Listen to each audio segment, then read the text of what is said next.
Hello, everyone, and welcome back to another episode of Penguin Nonsense. I am your host, Edith, and we are back.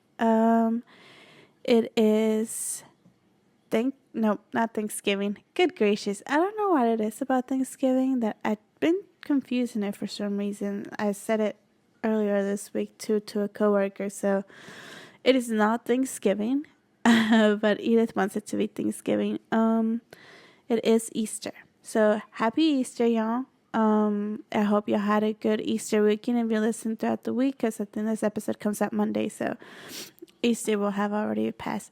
And if y'all hear me sniffling a lot, these allergies are going to be the death of me, and I am trying so hard not to, but if y'all hear me sniffle, that's what it is. But yeah, I hope y'all had a good Thanksgiving weekend. Damn it, see you go. There we go again, guys. Easter weekend. And I hope y'all got to do some fun stuff. Hope y'all got to be off at least either Friday or Monday. And if y'all got to be Monday off, I'm so jealous. I'd rather be Monday off than Fridays off. But that's just personally me. I'm not a Monday person, but, adulting, right? I hope y'all had a good time. And if y'all don't celebrate Easter, then I hope y'all still had a good time off. I hope y'all went and did some adventures or whatnot. So that's good too. But that's it. I know I was out last week. We just been fixing some stuff around the house. Been doing some DIY jobs and stuff around the house. So it was hard to stop and do the episode when we had just other stuff to get done. So that's why I was missing. Still here, still going strong. But yeah, that's all I have for y'all this week. So I guess without further ado, let's go on to our first story of today.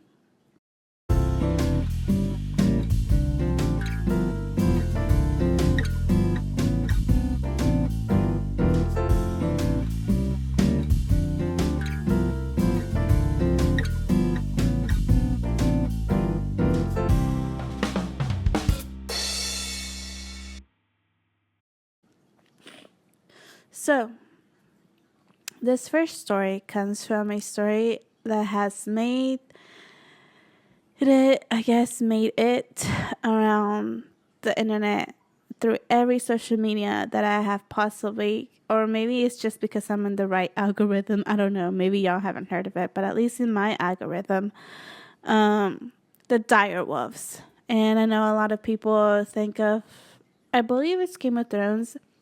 I have not seen Game of Thrones, so don't come at me for it, but I have not seen Game of Thrones. And, but I hear that this wolf was in Game of Thrones, but I'm not sure. But we have recently brought back from extinction, or at least very close to the DNA that match of the dire wolf. So, the story goes, Colossal Biosciences, and we know that name because I've done more than a couple of stories on the mammoth, and they're the ones who are trying to bring back the mammoth and that one bird, I can't think of the name right now, and the dodo bird, I believe. And I think they brought back they didn't bring back, but they have started off with the woolly mammoth mouse, so there's that. And so they finally bought something, and it's the dire wolves. So Colossal Biosciences, the world's only de-extinction company, announced that they have brought the dire wolf back from extinction with a birth of 3 dire wolves. The 3 litters of Colossal dire wolf include 2 adolescent males, Romulus and Remus, which I have a feeling one of them comes from Harry Potter, but that's the point. And 1 female puppy, Khaleesi, and I know for sure that name comes from Game of Thrones. So I know Remus has to come from Harry Potter, but I'm not sure. And Romulus, it sounds Harry Potter-ish too, but I'm not sure. It could be also from Game of Thrones. I'm not sure. But yeah, that's what they named the puppy, so that was cute. I don't know how adolescent males would be a thing, like if they're just born puppies, because it says one female puppy and one adolescent males and two adolescent males. So I'm not sure how the age difference varies there. Nah, I wouldn't be able to tell you, but I wasn't sure if it was Times or one of these other articles, because this one's from Yahoo.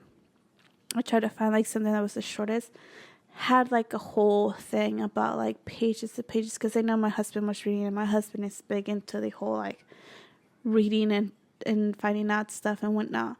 And he was like pages and pages deep, so they were trying to go through like the whole process of it and stuff. But this one, I don't think they went into any details on how that difference was. But anyways, three of them, three litter. And it says, in order to birth these three amazingly rare and now extinct animals, scientists at Colosso had to extract and sequence DNA from two dire wolf fossils, assemble ancient genomes from both, perform gene editing from their closest relative, the gray wolf, and transfer the embryos to appropriate surrogates. During the pregnancies, the mama hounds were kept at Colosso's animal care facility, where they were kept regularly monitored and given weekly ultrasounds by staff, scientists, and veterinarians. All three wolves were born with a planned cesarean section to minimize the risk of birth complications. A fourth-person team performed the surgery and lifted up the pups. 4 more attendants cleaned and swaddled the newborns, while the surgical team looked after the mother as she emerged from the anesthesia. And it goes on to say about how like the mother did fine, and though she was doing fine at like being very motherly through the puppies, eventually they decided to like remove her from the whole litter because she might either be getting too attached or something like that. And so they decided that proceeding on, oh no, it wasn't that. It was, I'm sorry, I didn't have the article on me, but it was the fact that she kept disrupting their sleeping cycles and stuff like that. Like she kept waking them up and stuff like that. So they decided to remove the mom, and they decided that they were going to start just giving them bottle feeding them. And so that's how they're being raised now. But the mom is doing great. She's doing fine. And I believe they were able to go back home to their I want to say to their families, but it turns out that the dog actually was part of the it was part of a shelter that were using this dog for the surrogacy, I guess would be it. So it was actually given up for adoption, and it has been adopted. I do remember that, but I think it's pretty cool. Like, I don't know if they told the person who adopted the dog that this dog was the mom of these dire wolves, but if they did tell them, that would be pretty cool. So somewhere out there, somebody has the mom of these dire wolves, which I think is pretty awesome. And they might have not been like specifically hers, but at some point there's got to be some DNA in there, right? I'm not sure. I'm not sure how all that works. But anyways, yes, mama was given up for adoption. So yeah, I thought that was quite interesting. I know we keep talking a lot about de-extinction and stuff like that because these stories interest me. And I think that the fact that a lot of these animals that are extinct might come back is a scary thought, but it's also kind of cool. And as long as, like I've said before, as long as we don't bring the dangerous animals, I think we'll be okay. But I also, feel bad for the animals we do bring back, and like the habitats that they used to exist in, maybe we don't have them anymore. And I made that statement out there before. So I don't know. I feel like it'll definitely be something to keep an eye out for and see how far they keep getting. Obviously, they have started with the woolly mouse, and now the dire wolf's puppies. So it'll be interesting to see how far they go. Although honestly though, I don't understand why they didn't use like a gray wolf surrogate, instead of using like a normal dog surrogate. But that's just my 2 cents, because I feel like if it's already part, like the closest cousin or whatever member to the dire wolf was the gray wolf, why didn't they just use that to become a surrogate? But I don't know. I don't know. That's like, well, I mean, it's a lot harder than to tame a dog, but I'm sure the ones at the zoo are a tiny bit domesticated, tiny bit. I'm not saying they are, but enlighten me, you guys, in the comments. But yeah, that was my 2 cents on that one. Let me know what you guys think. Should we stop now? Should we keep going? Is this gonna get us in trouble? More than likely. But let me know what you guys think in the comments. YouTube, Spotify. I don't really post it on Instagram, so one of those two. And now we go on to our second story. Although this story, it's a little long, and I actually chose it from the title, so I haven't actually read it. But I found it on the Best of Reddits. Best of Reddit updates. So we're in this journey together. All right. So the original post, because it has both the post and there is an update. The original post was in March 29th, 2025. And the title goes, Am I the a-hole for freaking out on my boyfriend after he and his friends ate the cake I made for my friend's birthday? No. I already know from the title, no. Like, I mean, why would someone eat somebody's birthday cake that's not theirs? That's just mean. But let's read. So it goes. I, 19 female, have been with my boyfriend, 22 male, and let's call him Jonah, for 5 years, and we have a 4-year-old, Anna. So they got pregnant pretty early in their relationship. He's a good dad, don't get me wrong. He loves our kid, plays with her, and helps out when it's his turn for the most part. But sometimes it feels like he just does what he wants, and I'm the only one who actually has to be the responsible adult in this situation. Like, I don't care that he still hangs out with his friends. I do too, and when I have time, and I want him to have fun or whatever. But when they come over, they get way too rowdy. They'll be drinking, blasting music, smoking, weed, not cigarettes, but still, I don't want that around my kid. And just being loud. Hold up, you guys, I want to sneeze.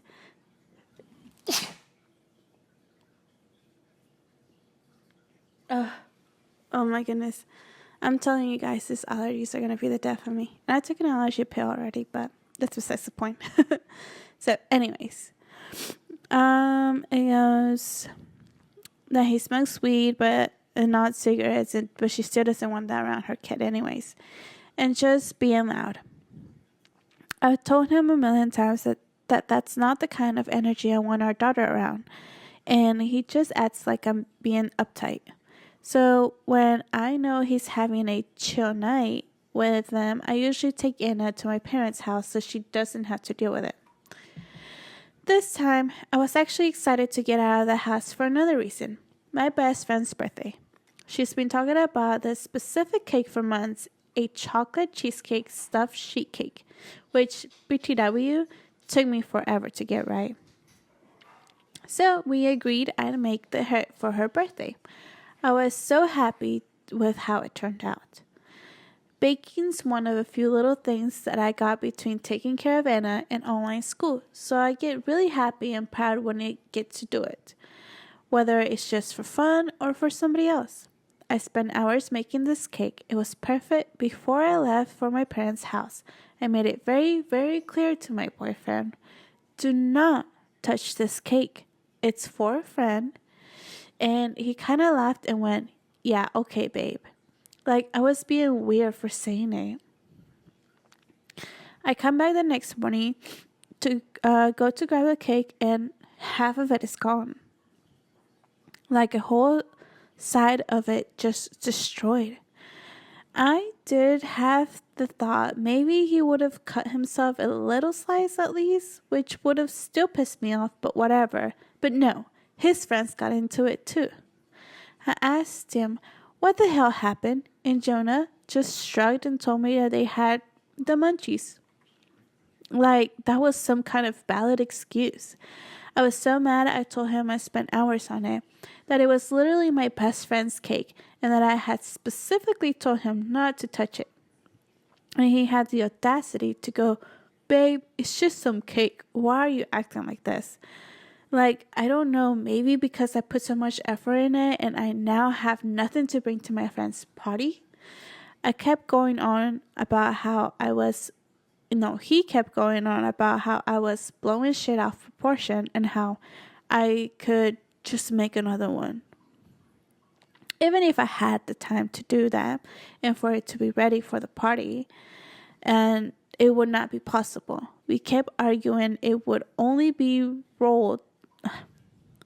We kept arguing, but he would only roll his eyes at me and told me if I was gonna act this way over a cake, then I could stay with my parents. So yeah, he kicked me out. I barely had time to grab my things and our daughter because he was practically shooing me out the door and telling me to leave. Now I'm back with my parents' house, feeling so stupid and even being surprised. Of course, now Jonah's testing me, acting all confused like he never did anything. He's saying, "I just needed space to cool down, and I didn't mean for you to actually leave. I felt pretty justified until my mom told me basically that I need to let things like this and not over. That doesn't make sense. She wrote, "I felt pretty justified until my mom told me basically that I need to let things like this." And that's all she wrote. I think she meant like need to let things go, like this go. But it goes on to say, "And not overreact so much over mistakes. My mom is usually right when she tells me things like this." So yeah. Edit. I left my mom's house and I'm staying at my friend's place with my daughter. I'm going to meet with a lawyer this Thursday for a free consultation. So I'm guessing a lot of the people in the comments were like, "You need to get out." The top comment was, "Think about your future and your daughter's future as well. If you stay with him, then your daughter will grow up thinking that these things are normal, but it's not. Either start saving up money to go somewhere else or give that little boy a chance." Somebody else goes, "He's 22. He's going to be an ass for at least 10 or 15 more years. Does LP want to be with 3 children? I don't know why 3 children with an ass. Get out of the house. I don't know why you left. I just needed space. It's grade AAA. Ass." So let's go. Before I read the update, I want to talk about the situation. I could understand if this was the first time it had happened. And I'm not saying that he's ate other cakes before, but the fact that he has been this boy-ish grown up, I guess, at this point he's 22, after he already has a kid and everything. Like, if you're still single, then I understand, like, hey, live it up, you're still young. But once you become a parent, you have to realize that it's now no longer about you anymore. All that matters is that this kid has everything and that it's happy and that it's living, right? So I'm not saying that means you stop having fun, because I know plenty of parents who manage to do a little bit of both. but it does mean that you have to create a great environment for this child. And not everybody does, because obviously there wouldn't be that many cases of, DV and stuff like that to children and whatnot. And obviously there wouldn't be so many social services cases and that kind of stuff if everybody did create such a perfect home or such a comfortable home for these children.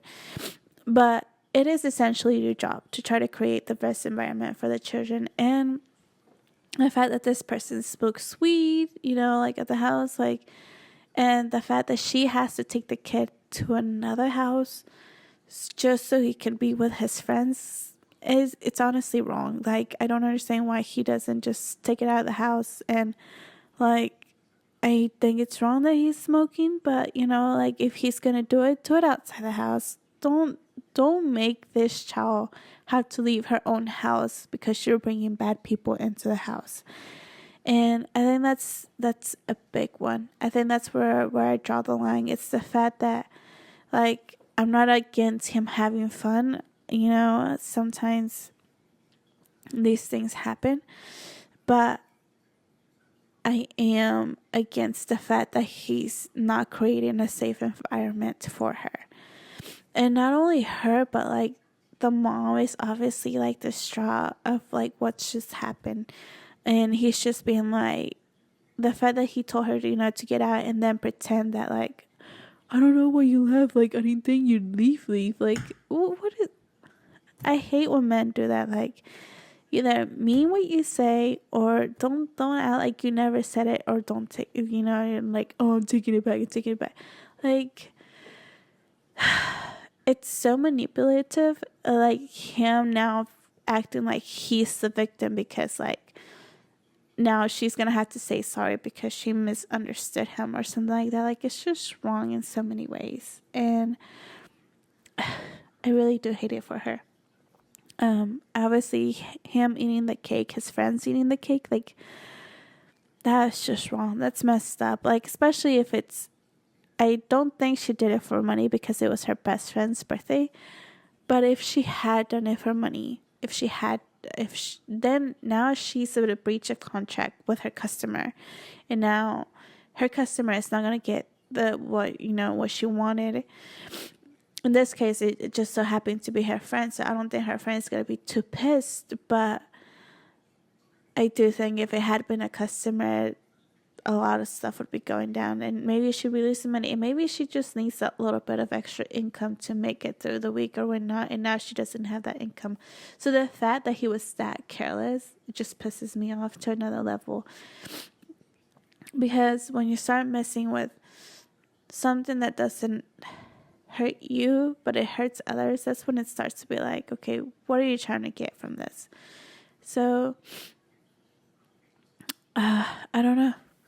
I feel pretty bad for her, but yeah, let's read the rest of these comments. Well, not the comments, but the update. Oh man, guys, I am dying over here. These allergies. Sniff. Okay, so it looks like they told her that she needs to get out, find a lawyer, that kind of stuff. So we're going to update 22 days later. The update was posted April 19, 2025. April 19th. Oh my gosh, that was yesterday, you guys. Well, that was Saturday because the episode comes out on Monday. Oh my goodness. So this is recent. So, it goes. Dying. Hi again. It's been about 3 weeks since my original post. 21 days to be exact, or 22, I guess, since the post has been made. I don't know. But yeah. So yeah. A lot has happened since I posted. I didn't expect this many people to even read it, let alone support me for what y'all did. Oh, the way y'all did. First off, thank you, seriously. It made me realize I wasn't crazy or overdramatic as some people kept trying to make me feel. Me and Anna are staying with my friend. She's been amazing. helping with Anna, giving me a place to crash, and making a part of her living room into their area for my online school. I've been applying to part-time jobs, cafes, bakeries, whatever I can get. And one place actually seemed really interested, so fingers crossed. Sadly, the stuff Sadly, the stuff did get messier though. A week ago, I found out Jonah has been cheating on me. Of course, I didn't expect any less, but anyways. One of his friends, who honestly always seems more decent than the rest, DM'd me out of nowhere and basically said, I deserve to know. Because Jonah was bragging about messing around with some girl he met at a party weeks ago. I didn't even have to ask for proof. He sent screenshots of their texts and a photo of them together. Ooh, spicy. I was still trying to process that when Jonah showed up at my friend's place. I didn't tell him to come. I didn't answer any of his texts, and I definitely didn't say he could just roll up. I was outside with Anna on the porch, letting her ride her scooter for a bit while I kept an eye on her. He pulled up, got out of the car, already yelling, accusing me of trying to take his daughter away from him and trying to ruin his life. I told him to leave and kept my voice calm because Anna was right there, but he kept pushing it, getting louder and more aggressive. I told him I knew about the cheating because his friend told me, and he tried to go off about me not being loyal. That's when he lost it completely. He got in my face, called me a bunch of names, and I'm not even repeating here, and then slapped me really hard. I fell back but managed to catch myself with the arms before I hit the steps. I didn't hit my head, but I landed weird and immediately felt the worst pain on my wrist. Then, while I was still on the ground, he spat on me, right in front of our daughter. That breaks my heart. That breaks my heart so bad. Anna started crying and ran towards me. I grabbed her with my good arm and rushed inside. My friend was already calling the cops, and I told her what had happened. Jonah took off before they got there. I went to urgent care that night. My right wrist is fractured and in a brace now. The doctor said it should be okay, but it still hurts like hell and makes everything harder. School, job, apps, parenting. I am working with the lawyer, as I mentioned before, and filing for a protective order. I am pressing charges. I never thought I'd be in this kind of situation, but I'm not letting it slide. Not when he did that in front of our kid. Good. Anna hasn't been asking for him much, which honestly surprises me. She'd been sticking close to me and my friend, and she asked questions sometimes, but not about seeing him. More like, we're safe here, right?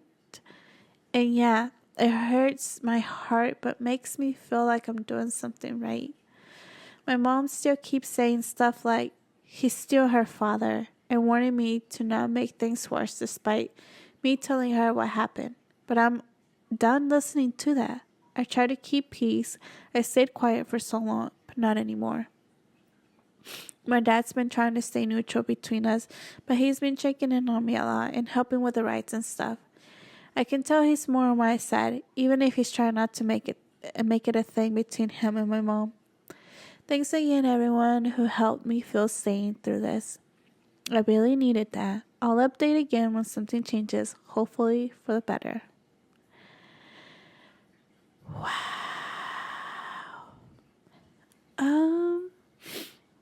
That escalated quickly. Sometimes things get worse before they get better. Oh, poor soul, poor OP. I really felt that because,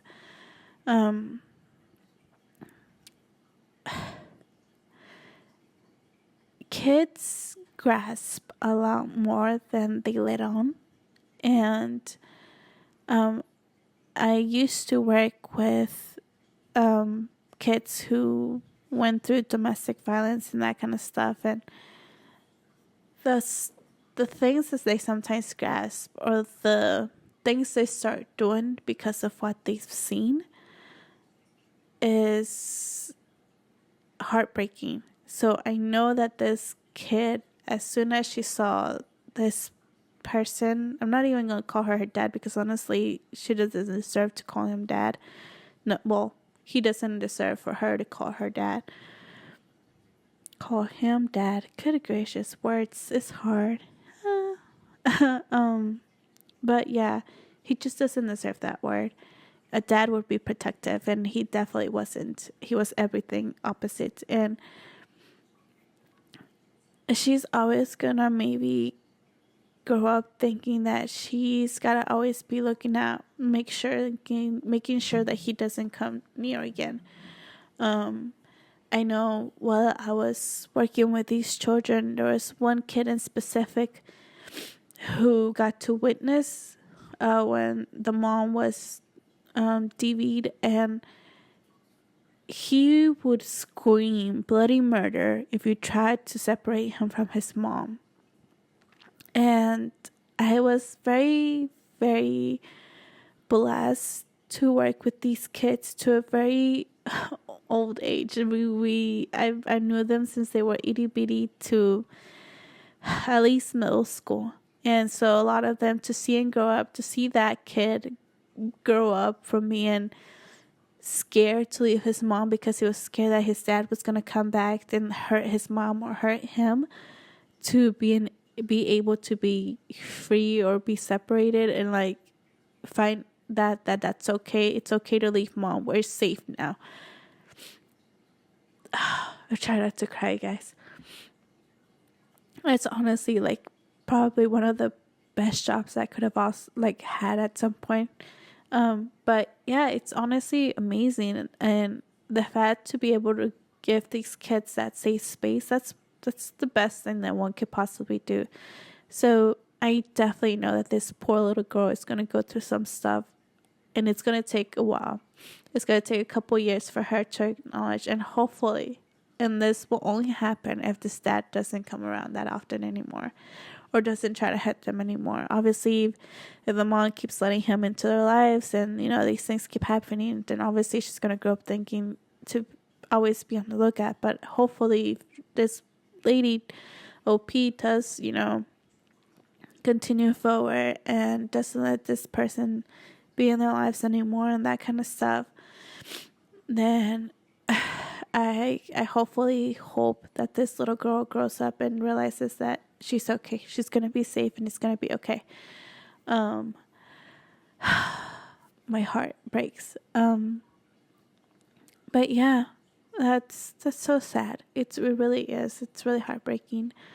I hope that he gets to maybe not see her again. And I know the first thing that people say, it's like, oh, that's between the parents, the kids should be able to see their father and their mother, and I'm totally for it. When domestic violence is not part of it. I just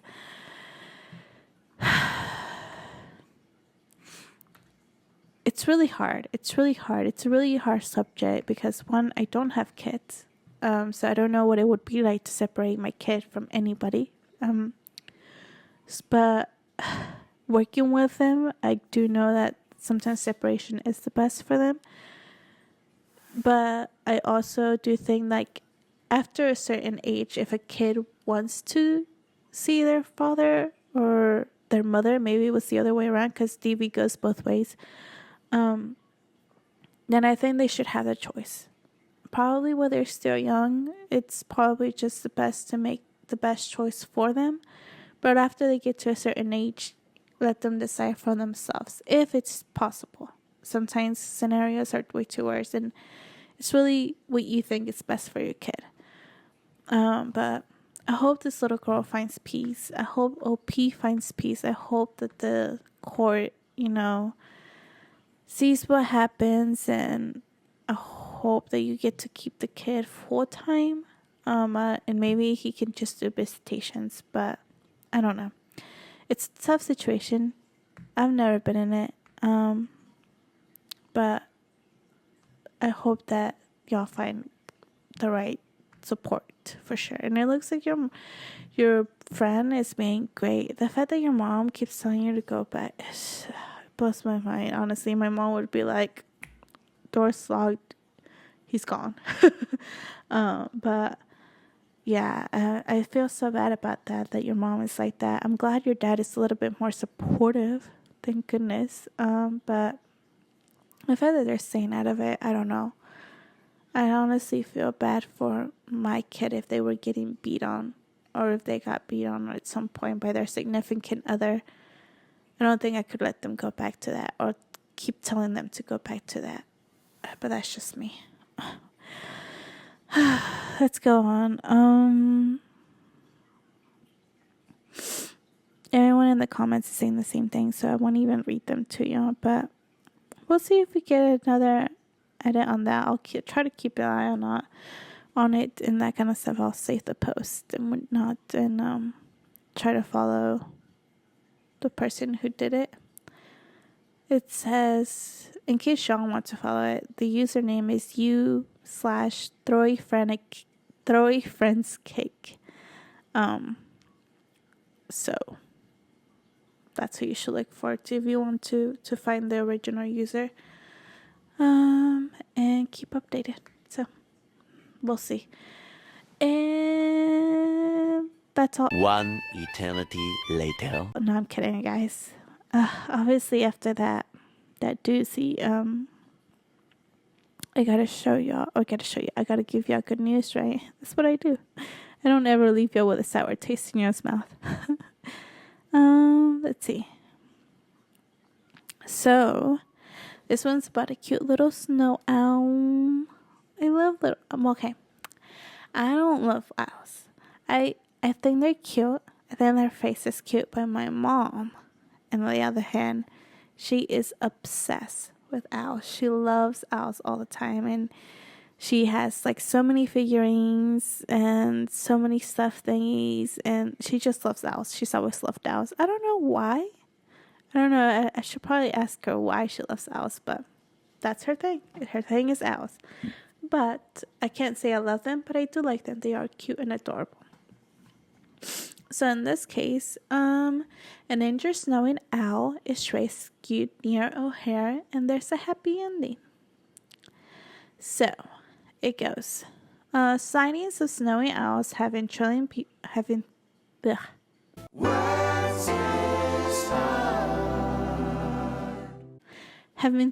peoples across northern Illinois this winter. But these occasional visitors from the Arctic face lots of hazards, including humans and cars, when they venture outside their normal isolated tundra environment. DuPage Wildfire Conservation, formerly Willowbrook Wildlife Center, reported that its staff recently admitted and treated an injured female snowy owl. It was rescued near the Chicago O'Hare International Airport. Visible bleeding from the wounds under the wing and one on her feet initially led the veterinary team to think the raptor was suffering from rodenticide poisoning. But that turned out not to be the case. And bird flu was not detected either. The cause of injury wasn't determined, but the staff noted that the wide open spaces around airports and even parking lots assemble the owl's home turf and seem like an attractive roosting spot, but actually draw the birds to areas with far more traffic than they're accustomed to navigating. In the happiest of all possible outcomes, the owl has healed quickly, was sassy throughout her week-long stay at the center, and has already been released back into the wild. According to the staff, the center staff spread the good news on social media and also shared amazing images of the fascinating info about the owl's highly adapted psychology. And that is the little... Let me see if y'all can see it. Now y'all can't. Maybe from far away here. But that's the little owl. He's so cute. So, I thought I'd share that with y'all because we always give care to all the little animals who are domesticated and stuff, but sometimes these wildlife animals, they just get to live it up, and they never know when the last day is their last day, and they don't just get treatment like our domesticated animals do. So the fact when one of these animals, wildlife animals, gets hurt and they are able to get rehabilitated to go back out to the wild, I think it's pretty awesome. The people who do that are amazing. The people who take them in, and like, I guess the people who make the donations for these pets to be able to work on these wildlife animals and that kind of stuff, I think it's pretty awesome. And I hope it never stops. And I hope we save all the animals that we can possibly save when they go in through these man-made stuff. Because obviously, this owl probably found himself during this like airport and got himself in like the wrong section. And, stuff happens. I know like barbed wire fences, they hurt our elk and stuff like that. Or deer or whatnot. Just little things like that, There's a lot of stuff that men make, and we don't realize how much it's actually hurting our wildlife. And so the fact that these animals maybe do get found at the right time, at the right place, and are able to get safe, I think is quite amazing, because they don't know any different. So there's that. So I'm really happy for this owl. I'm really happy he got some care. So that's my 2 cents for this week. I hope this made your day after this terrible story we had back then. But I hope it made your day, and I hope that, you save a little animal today. Maybe a little insect. Maybe the lizard that got stuck inside your job. I don't know. But yeah. That's all I have for you guys. It's been probably a long episode. But I thought it was a cool story. All of them were cool stories. Especially the dire wolves. Dang. We'll see if they really get to make this woolly mammoth. That'll be interesting once it does. Well, without further ado, thank you for watching. Thank you for being here. Like, subscribe, comment. Do whatever you gotta do. But I'll be here. I'll see you next Sunday. Bye, guys. These allergies are gonna kill me. That is soda, you guys, okay? Just want to make sure nobody thinks I'm drinking. Bye.